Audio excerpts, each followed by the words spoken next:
You're listening to the Talent Therapy Podcast.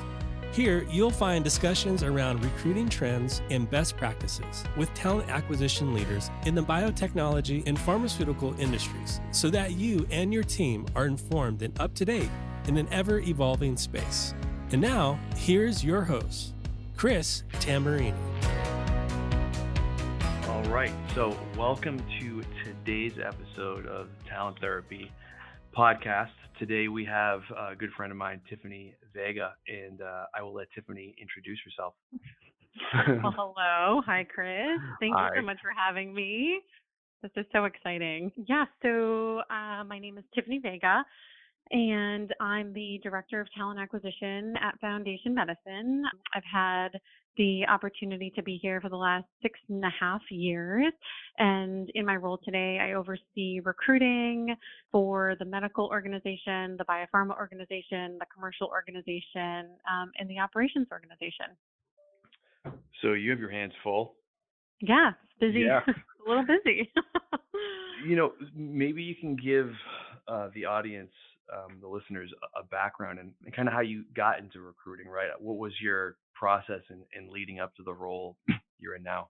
I'd be curious. For sure. I know a little bit about it, but I want to hear you know directly a from little you. bit about it. Okay, so let's see. I feel like it's like tale as old as time with everyone saying they kind of fell into recruiting and fell into staffing, and it was kind of the same for me. So I graduated college. It was recession. It was 2009, and the only job I could get was retail. So I went to retail, and I was a manager at Pacific Sunwear. I don't know if you remember PacSun. I do remember PacSun. I had no idea you worked there. Oh my gosh, I did. So I met with the regional director, and he saw promise in me, and he was like, "Listen, like, you haven't managed people before, but I think this is going to be a great opportunity. Like, you have a lot of promise. Like, I'm going to get you this job and it'll be great." So honestly, like, it was actually a lot of fun. Like, it was a lot of fun. I was managing some teenagers, working retail. The hardest part was like working holidays, working Black Friday, coming in on the weekends was challenging sometimes for like a 7 a.m. shift. But honestly, like, I had a lot of fun with it. And then after I was done having fun with it, I had a friend, actually, Tracy McGregor, who we also both know. And Tracy at the time was working at Aerotech, a staffing firm. And she said, just come interview and see if you like it. And I love it here. And I have so much fun and you'll love it. Okay. So I said, sure, why not? I'll go check it out. So I had my interview and I just loved it. I was like, oh my gosh, like, I can't believe that, like, I can do this for a living. Like, this can be a job. Like, I can make money off of like calling people and like matching them to jobs, and I can do it for a variety of industries. Like, it was just so fun. Like, and people say like recruiting found them. Like, I truly believe, like, I just was in like the best spot to just flourish, and I can't believe that I can do this and have this be my job. It was so fun. And I was there for 3 years, and that's how I kind of got into recruiting. Yeah, I mean, well, a couple things. So Pacific Somewhere was awesome. I used to buy multiple T-shirts and like flip-flops and bathing suits in there all the time. It's been years since I've done that. Yeah, it's still alive. Like, I was working out of what mall was it? Oh my goodness, Pheasant Lane Mall in Nashua, New Hampshire. And the PacSun is still there. It was a tough time. That's funny. And then, going back to your Aerotech interview process, I actually remember that. I don't know if you remember, but I interviewed you. I interviewed you. think so. Yes. Yeah. For sure. And I just like didn't know what I didn't know. Like, I always talk to Wendy about this, but she interviewed me and she was like, okay, well, like, why should I hire you? And I'm like, I'm going to work really, really hard for you. And I'm just going to figure it out. And I don't have this experience, but I'll learn. And she was kind of like, okay, like, I don't love that answer. Can you try again? And I was like, oh my gosh, like, I'm definitely not getting this job. But I left. I remember my like at the time, boyfriend, who's now my husband, was waiting for me in the parking lot. We were heading away for like a long weekend, and I get in the car and I'm like, I definitely did not get that job. So let's just have fun this weekend. I won't think about it. And then I ended up getting the job, which is really fun. Yeah, I Yeah. remember me and Wendy interviewed you, and she probably interviewed you with a couple other managers as well. And I remember we both just, and at that job, right? Everyone who was hired, for the most part, didn't have any recruiting experience. So Right. yeah, and so we were really going off of previous work experience that might be translatable, and just how the person appeared in their interview, as far as Oh, what I they, know. as far as like their communication skills Mhm. and their Mhm. professionalism. And I remember I was like, yeah, I actually really like Tiffanie. And it was, so me and Brian Garrity were hiring at the same time. Oh And yes, I remember. And you were probably like, "Oh, so she's not good enough for scientific, but we'll give her to n- commercial. She seems like no, a perfect fit for commercial." no, actually, I don't even know if you know this. I actually was like, yeah, I actually like, because it was we had you and Katie Carroll, now Katie McGee. Oh my gosh, that's y- right. That's you right. guys were Yep. both about to get hired at the same time, and me and Yeah. Brian were hiring at the same time, and we didn't know which group you were going to fit in with better. And Brian, Mm. I actually said I like Tiffanie and I like Katie, and I'm kind of indifferent because I like them both, and I think I could work great with Yeah. both of them. But Brian actually made a case for you because for whatever reason, he felt like he clicked more with you. And so I was Oh. like, that's fine. So Brian went with you, and Katie went with me, and now you guys are both ultra Hey, successful in right? your I was gonna TA space. say, like, there was no wrong pick No, on that slate. Katie's amazing. That's great. cool. Yeah. That's really cool. So that's that story. I don't know if you even know if you knew that, but that's how it No, I worked did out. not. I did not. There you go. You're learning history from 12 years ago. Oh my God, I know. 12 years ago. So let's jump into some of the tactical stuff. And I appreciate all the introductory info you gave us, because it's good to know how you got into the field. And Yeah, so yeah. from a tactical perspective, I'd be curious, when you're working in house, right, and you're working with a hiring manager, and as you know, in the biotech and the scientific spaces, a lot of these positions are very, very, very technical. So there's a high bar from a prerequisite standpoint as to what a candidate needs in order Hmm. for them to step foot into the door. So that's one piece. And then the second piece, which I think is just as important, and you can tell me otherwise, but that's really the personality piece, and how does a person mold to the group from a cultural perspective. And so, Tiffanie, when you or your team are opening up a new role, what are some of the practices that you and your team use to really rein in the hiring manager, or help the hiring manager consolidate what their core needs are, and how that's going to be a beneficial fit to both their team and the organization as a whole? Yeah, that's awesome. Thank you. Thanks. It's a good question. So honestly, I feel like this is a practice that I learned back actually in agency that has just like stuck with me throughout my career. And it's the emphasis on like the qualification of a requisition, right? Like no matter if the rec is the first time rec that you're opening up and it's a brand new role, or it's a position that I've worked on, 5 times over, I just put so much emphasis on meeting with that hiring manager and carving out time for like a formal kickoff, a formal recruitment strategy meeting where we can devote the whole time to just talking about the position, talking about the team, talking about talent. If it's a new role, I'll carve out an hour. And if it's a position I've worked on before, maybe 30 minutes, 45 minutes. But I honestly love the hour block because it sets the tone for the rest of the search, right? Like so many things could have happened since the last time you filled this position. So just like having that time to reset with the manager, understanding the culture and how it maybe has shifted or changed or evolved, thinking about talent that they might need today, but talent that they might need 12, 18 months from now. It just, it just holds the time, and we have really, really productive conversations. During that time, I also typically bring like what I call calibration profiles with me. So I will bring 2 to 3 resumes, either from like applicants that have applied if I've posted the position already, or if the position isn't posted, I'll get like LinkedIn calibration profiles to say, listen, like let's take a look at these. They're usually very different profiles and backgrounds. And I just get some real time reactions and feedback from the hiring manager. And it just, like I said, it just sets the tone and it grounds us, right? It helps me to, address questions that might be on the hiring manager's mind. It has me really kind of probing in deeper to understand, like, what is it that we need, especially if it's a replacement job. So, okay, this person left. They either left internally or they left externally. Like, what were they doing really well? So I can understand like what we need to make sure we mirror in the next person, but also like what were they struggling with, right? Like what weren't they doing so well? And it can help me address that in screens with candidates that I consider for the role. So it's just a practice that I've taken with me, and I think it really makes a difference in the long run. I love that.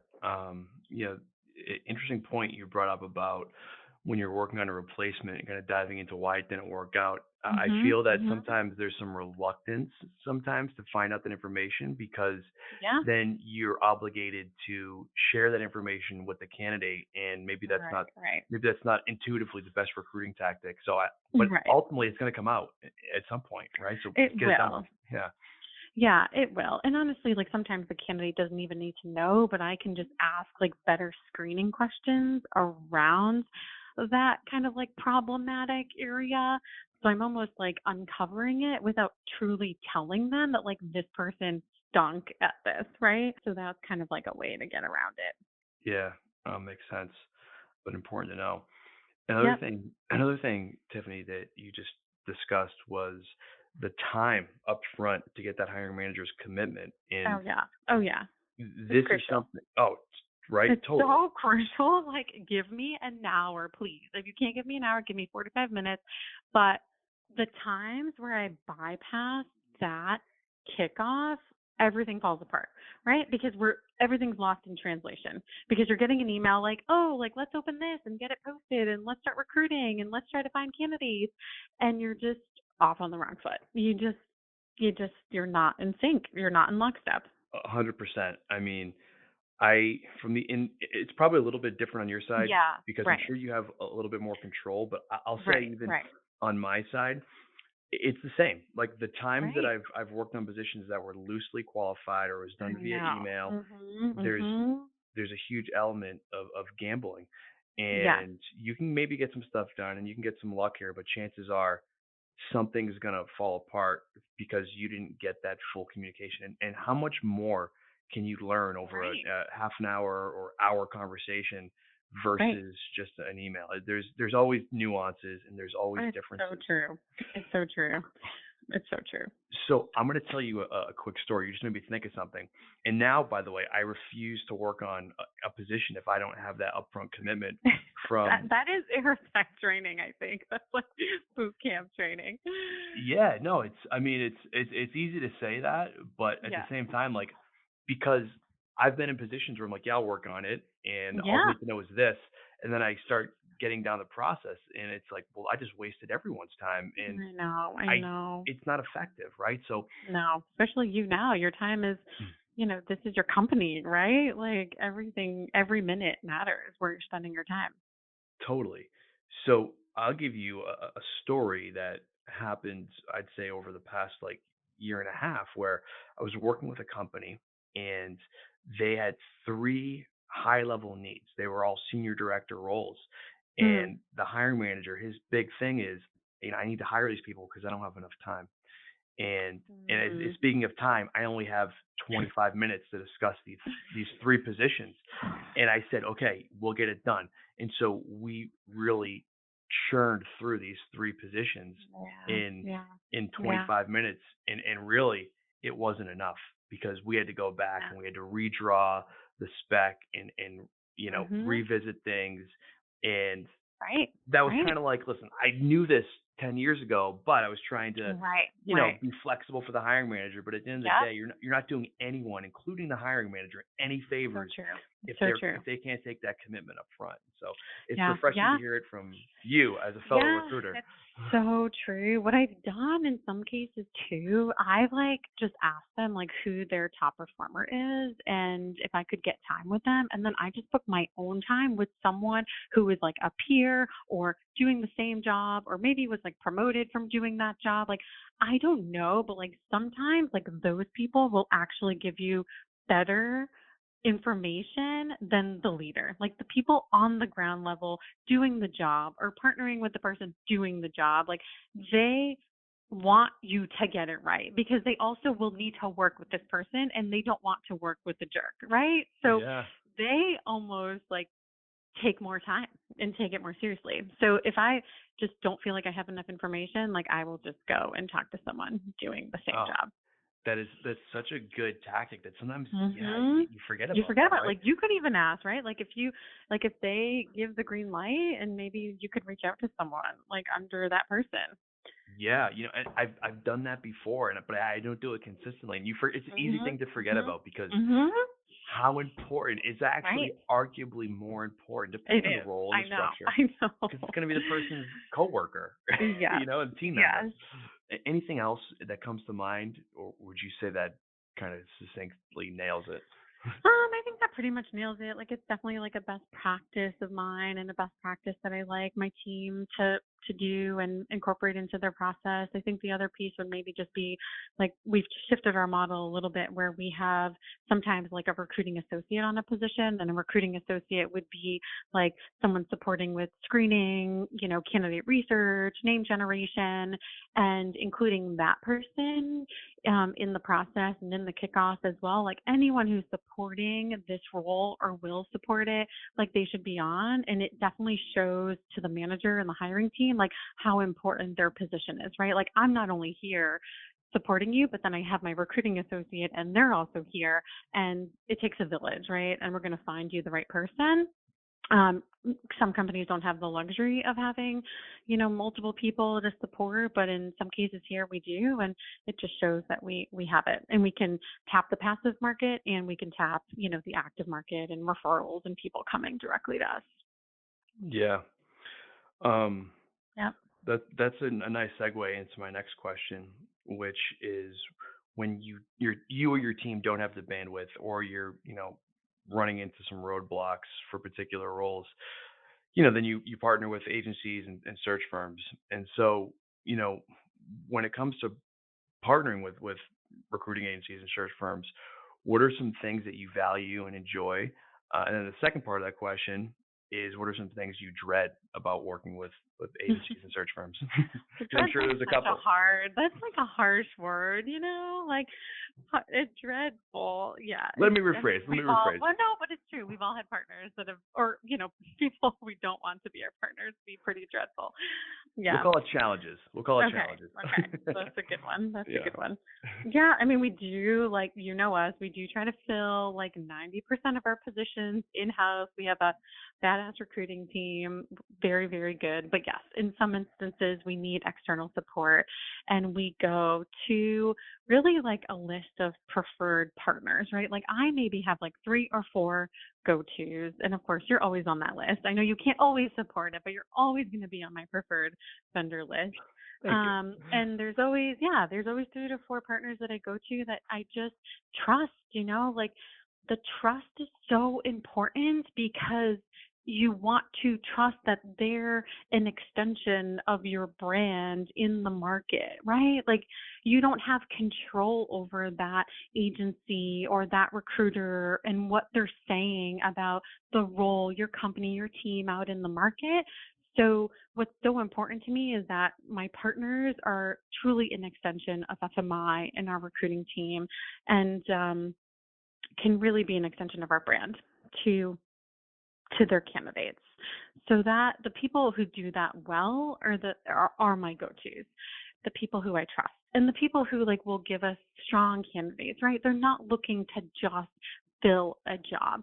They're not looking to just like slam resumes at a role, right? They truly understand our culture. They understand, what makes someone successful here. They've worked with us for many years, so they've seen the iterations and the different teams and the evolution of our organization, and people who we needed back 10 years ago are not the people that we need now. Like, they just get it, and they're easy to talk to, work with, get in touch with.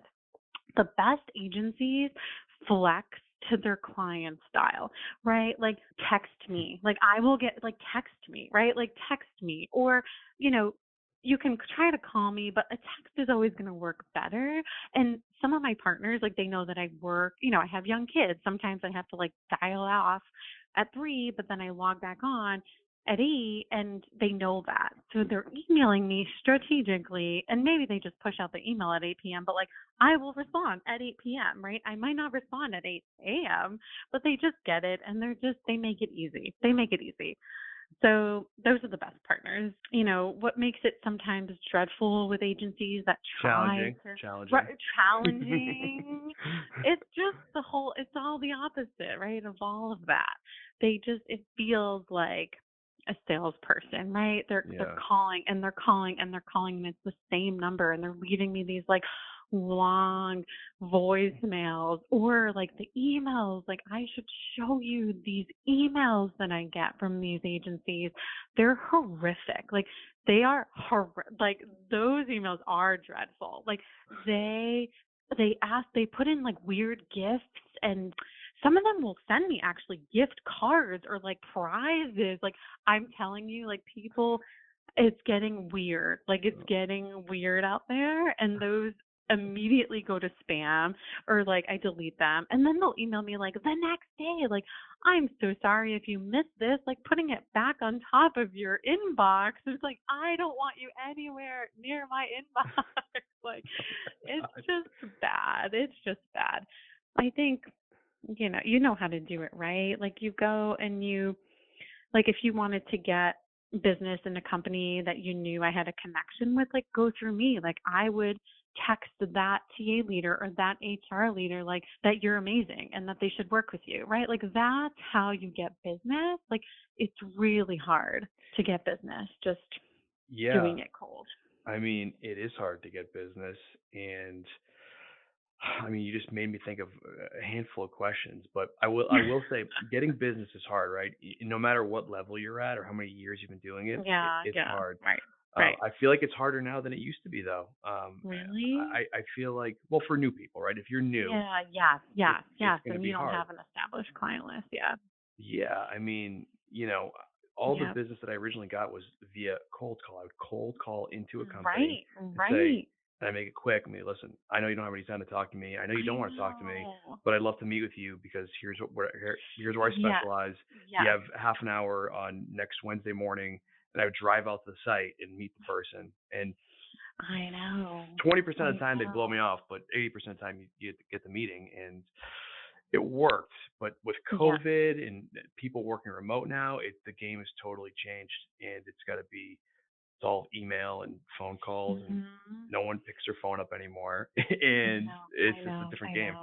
But it's funny, like, even on like the rare occasion that like I actually picked up my phone because I thought it was a number of a candidate, and it was an agency recruiter, and I was waiting for it, right? Like, I picked up, like, I am on the phone, like, give me your best pitch, right? Yeah. Like, if someone gives me a good pitch, like, I will have a nice follow-up, right? Like, and I will maybe like read their information or get them some info, or I don't know, like, make an intro for them. But even those times, I'm like taken aback about like just how bad even the pitches, right? Like, you have 2 minutes, like, or 1 minute or 30 seconds, like, you gotta make it good. Yep. So yeah. Yeah, no, it's a challenge for sure, that new business development piece from the agency side. So you mentioned you hate voicemails and you don't like. So say you're already working with a client, right, or rather an agency, and you guys are working on a search together, And then, you said you like a nice email follow up. In general, you prefer email, Yeah. but you say some of Yeah. them are sending or leaving voicemails or trying to call you. you Right. know, what is that your preferred method of communication when you're working on a search together? I'm guessing it's going to be emails, maybe text, Yeah. or maybe not Yeah. text, depending on your level of comfort, Yeah. and then Yeah. scheduled calls or Zoom meetings or meetings, right? Is that Yeah, how you things have to prefer to be operate? scheduled, Yeah. totally. Yep, yep. Things have to be scheduled. When, I've worked through like a commercial build here, a biopharma build, and like the best relationships, partnerships were those that like we had scheduled weekly calls, right? Not just with me and my recruiting team, with the business, right? Like we scheduled an hour, 30 minutes was our recruiting team, 30 minutes was, our external partner on the call. They're hearing the same things that we're hearing. It's unified. Like it's cool, right? Like Yep. that is the best type of partnership and just the flexibility, right? Like I bet sometimes those Friday calls at like 12 p.m. weren't great for them, but like they made it work, right? Like they always like they're just super flexible. They want to make it work. They want to have the opportunity to sell their candidates live. Like and that's so important. And I get that importance because I was on the agency side. Like a resume only tells you so much, but when a resume comes in from an agency, it is even more criticized than a resume that comes in to a hiring manager from their own recruiting team. Like criticized. So I want to give them the airtime to sell their candidates and because I know how important it is. Totally. Totally. Yeah. I've found that the further my career has progressed, the more I don't do anything now almost unless it's scheduled. Everything's scheduled. Mhm. It just Yeah. becomes better Yeah. for everybody. It is. It is. Uh, so that actually is a perfect segue into my next question, which is, when you are looking at candidates, whether they're from an agency or whether they're from an internal applicant or just someone that your team has sourced on their own, at Yeah. your current company or maybe in general, you can decide what is the number one thing or the most critical thing that you look for when you are talking to a candidate.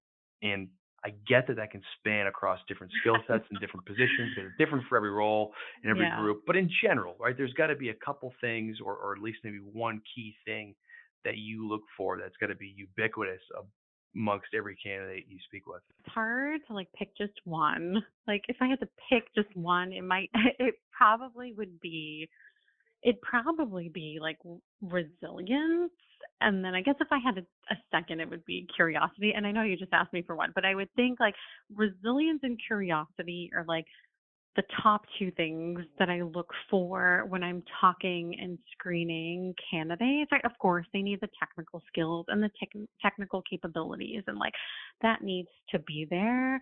But then the intangibles and the competencies, like if you can't show like and give examples of how you've been able to be resilient at your organization, whether that's like a small startup or like a large pharma biotech company, and how you've managed resiliently through change, like it's just not going to work, right? Because we are just, growing and evolving and changing so rapidly. And every company is, right? Like every company is. This market is, a little volatile with how fast everything is moving and changing. And you need to be able to talk to that, and we need to be able to like see it in the examples that you provide. So that's huge. And curiosity, I mean, if you don't have 10 million questions when you're talking to a recruiter or a hiring manager or like an ET member, like how many hours do you spend interviewing? Like sometimes not very many, right? Sometimes people want you to make a decision after 5 interviews. And this is a career change or this is a job change. Like these things should be taken very seriously. And if you don't have questions for every single person you're meeting and they should be completely different questions, like you probably won't do well here. Like it's just not the place for you. So those are probably the two that I Yeah. look for the most. No, those are interesting, and I like those two. Those are, you know, I got to say, when you're talking to, you get different perspectives from different candidates.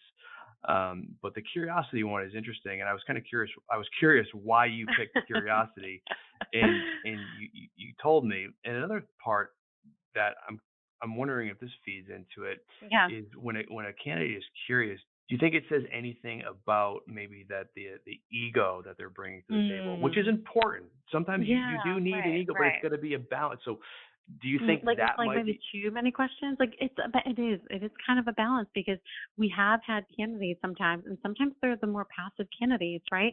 Where the interviewer feels like they're interviewing them, right? Yeah. It's like a funny dynamic, and they're like, well, like they just kind of kicked off, and they just had all these questions for me, and I'm like, well, like were they valid questions? Like this is a two-way street. Like this is a candidate-driven market, and they have questions. Like we can't just drill them with all the questions because then their questions won't be answered. But there is some tact to it. Like candidates have to do that thoughtfully as Yeah. well, right? Of course.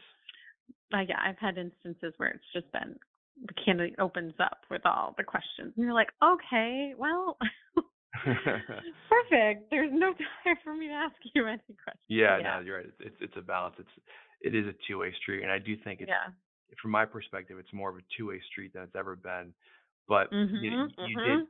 you did just mention that it's a candidates market, and I know, and I can say that it's really been a candidates market in biotech, in I pharma, at least locally know. here in Boston, for quite some time. But Right. as far as the market goes, there's obviously been some changes over the last, we'll call Mhm. it the last 6 to 8 months, Yes, where for sure. today For sure. is we're sitting in October right now. What trends are you seeing today in the market from both a candidate perspective and from a hiring perspective? I'm curious to hear Yeah. your thoughts. Yeah, it's crazy, right? Like you said, the past like 6, 8, 10, 12 months, like just been it's been wild, honestly, to see it all unfold the way that it is. Like the the title inflation, salary inflation, the asks that are coming in from these candidates, like it's aggressive. Like it is so aggressive. I just recently presented at a medical QBR and I had a question that was like, okay, well, are things like slowing down? Like, are they stabilizing? And it's like, no, they're not. And you would think where like earlier this year, we saw the restructures, the downsizing at, big companies, small companies, startups shutting their doors. Like you saw that volatility. And guess what? That didn't really shake things up. Like those candidates that maybe were like laid off had jobs within weeks still. Like the demand was still so high for this talent and the supply is still so low that they very much still have the power. And more so actually now what we've seen that I haven't seen very much of before was internal candidate negotiation, which is like so interesting, right? And I guess not given the market, but more than ever, we are seeing our internal candidates getting these external offers and then using them as leverage for either a promotion here or a salary increase here or a retention bonus. I mean, it's it's wild, right? And most times, like in years past, even just a year ago, like we wouldn't see as much internal candidate negotiation. Like they know, and like we know once you're at a company for a long time, like you get those promotions and those increases, but they're not going to be as aggressive as if you were to leave and go somewhere else. But now, because we can't afford to lose our talent, like we have to look at that and think about that differently as well. And you don't want to negotiate with your internals, right? You're like, this is our best offer. Like this is what we can do. Like we want you here. We value you here. But we've had to get creative because that's how competitive it is. Yeah, that's interesting to hear. And I saw some LinkedIn meme the other day, and Mhm. it said something about like, okay, like candidate, or sorry, employee A leaves, Mhm. and Oh, right, they right. yeah, they leave, and they go somewhere else for 30K above what they're at job offer, and then the current company wouldn't match that 30K, but they'd pay a new candidate Right, 50K above right, what that old person, right, so it's like, right. what? How much sense does that make? And what type? Correct. I mean, geez, do you think internally that's So Right. I actually think It's crazy. I think it's a good thing that companies are starting to look internally more to I renegotiate know. I if they want to hold on to know. that talent because it's competitive.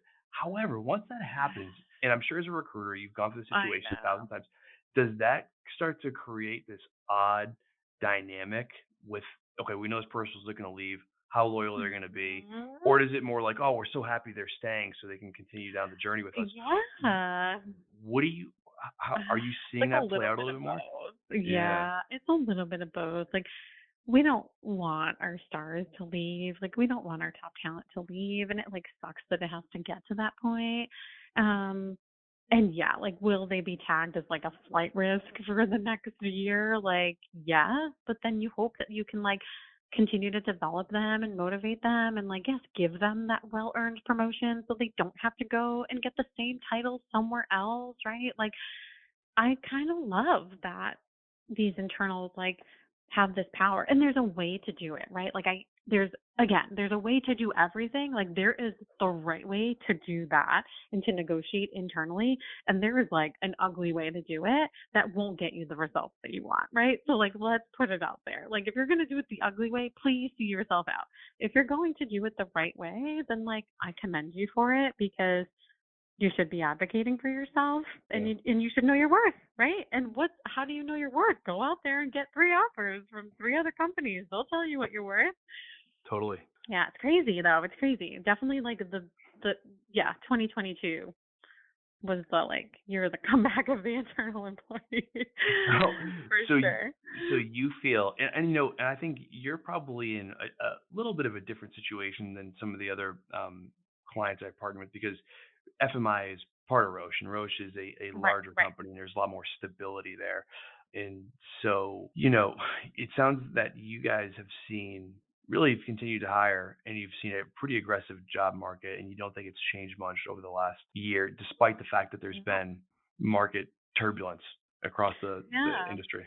Right. Yeah. Yeah. Yeah. It's super competitive still. There's still, I think we use that like phrase, like the war on talent, like a while ago now, but I think it can still be used today because, um, it just is what it is. I was actually thinking about this morning. Like, even with hiring managers, you have to like reset expectations, right? Like back maybe 2 years ago, 3 years, I guess maybe pre-pandemic, like you might be able to give a slate of like 3, 4 candidates to a hiring manager that they could consider. Honestly, now it's like you get 1 or 2, and they're like the best, right? And we have to move. Like, there's no more luxury of being like, here's like let's wait until we have 4 candidates that are possible options for remember them like back in the Yeah. day like that was the way like you had a slate of candidates and you had multiple options and like we can't be naive about it anymore and there's always that old school manager that is like, oh, like, do we have any more candidates? Like, is there anyone else? And you're like, no, like, we have these 2 awesome candidates. And if you wait any longer, you will have nothing, right? Like, Yep. zero, goose egg. So you got to, like, get them along for that ride and continue to educate them on this market and what's realistic and what's not realistic. And also, interview teams no longer have availability to interview 4 people.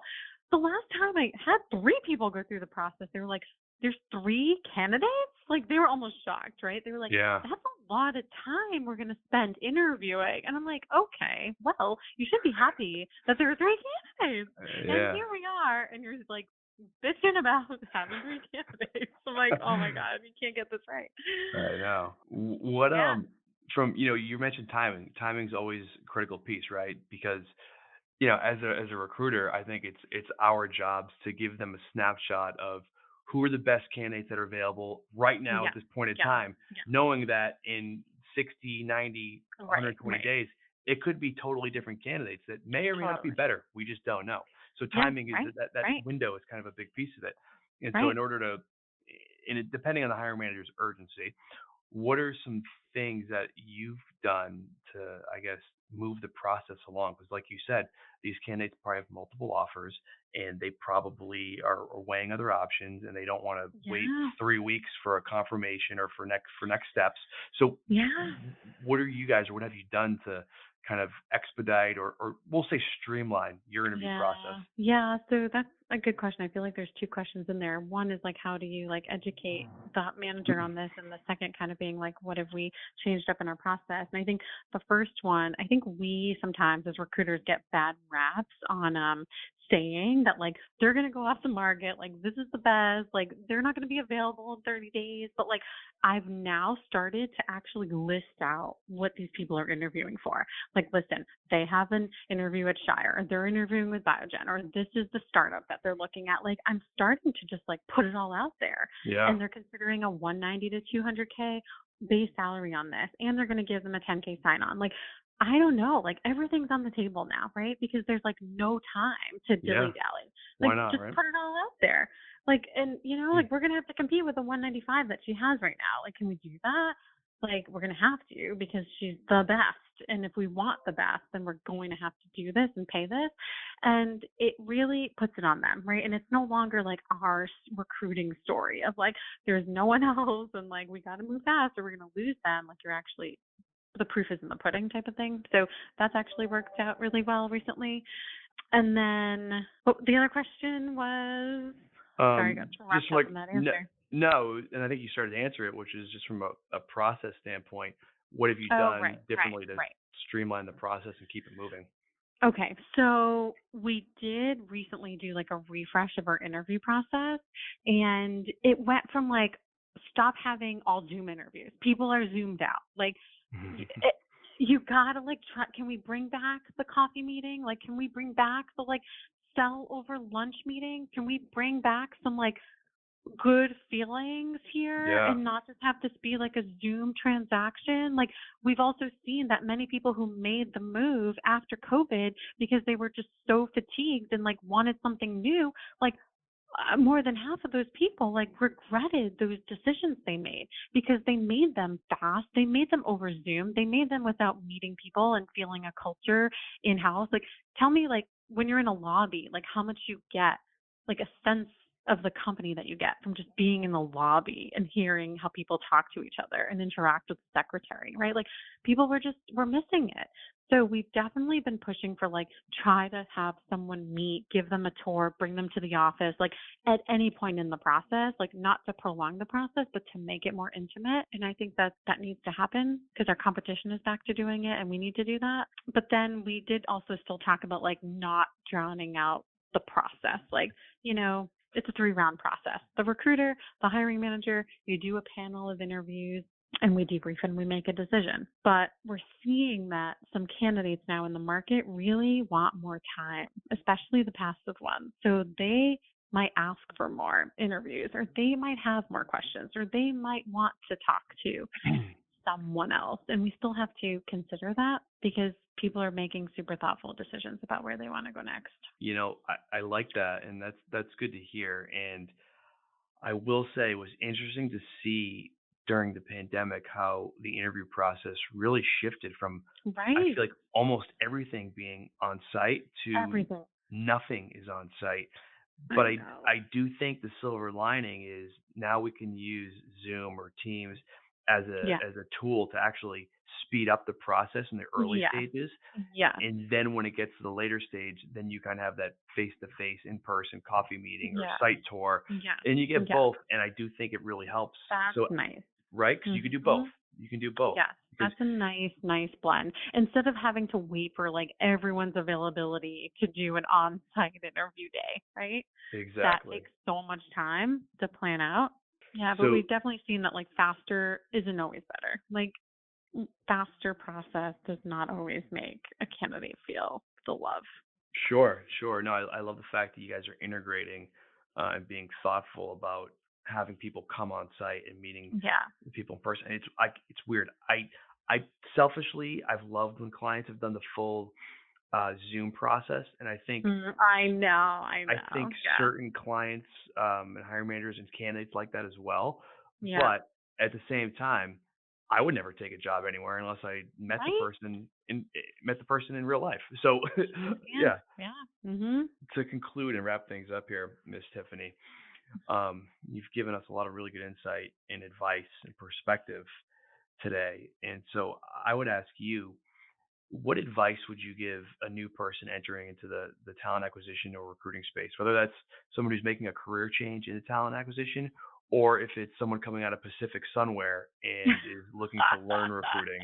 What advice would you give that individual? Just take the leap. Take the leap. Go figure it out. Go figure out what staffing is. You'll know really quickly if it's for you or if it's not for you, right? And then be all in or be all out. I feel like the people who just like knew it wasn't for them, but like kept trying, but like knew it wasn't like in their heart of souls, like what they should be doing, like you just gotta get out, right? And the people who love it just like thrive in it.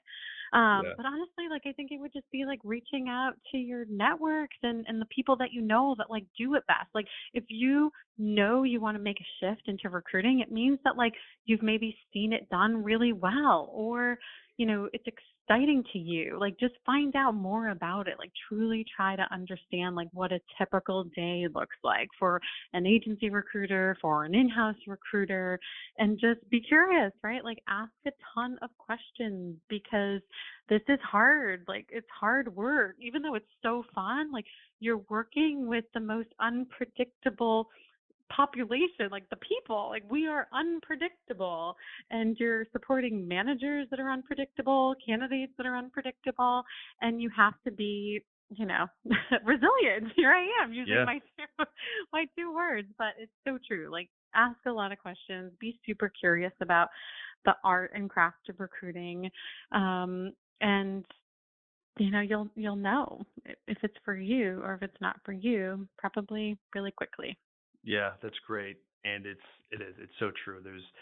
There's nothing I think that's less productive than a non-motivated recruiter, right? Right. Like it just can't happen. Like it's it doesn't work. Moron. Like it does not work. So, I mean, I could sit here and talk about this all day. I love it. We're lucky. We get to do this for a living. We most certainly are, and we're lucky we get to do it in a really exciting space that ultimately, not to get too sentimental here, but ultimately it really is to help humanity and people. It is. It really is. It's easy to lose sight of that sometimes, but we are in that space. We get to work with people who are ultimately committing their careers, their lives to developing drugs and therapies. True. It's so true. Thanks for grounding us at the end of this call, Chris. I totally agree. Even on the hardest days, when you hear those patient speakers talk about how our test, you know, improved their cancer journey, like it just doesn't get more powerful than that. So I totally agree with you. Totally. Well, Tiffanie, this was awesome. I really appreciate all of your time, and we'll do it again soon. Yeah, let's do it again soon. Okay, perfect. All right. Thanks for your time, Chris. Thank you. Thank you for listening to this episode of the Talent Therapy Podcast with Chris Tamburini. This show is for entertainment purposes only and is copywritten by Rana and Vance, LLC.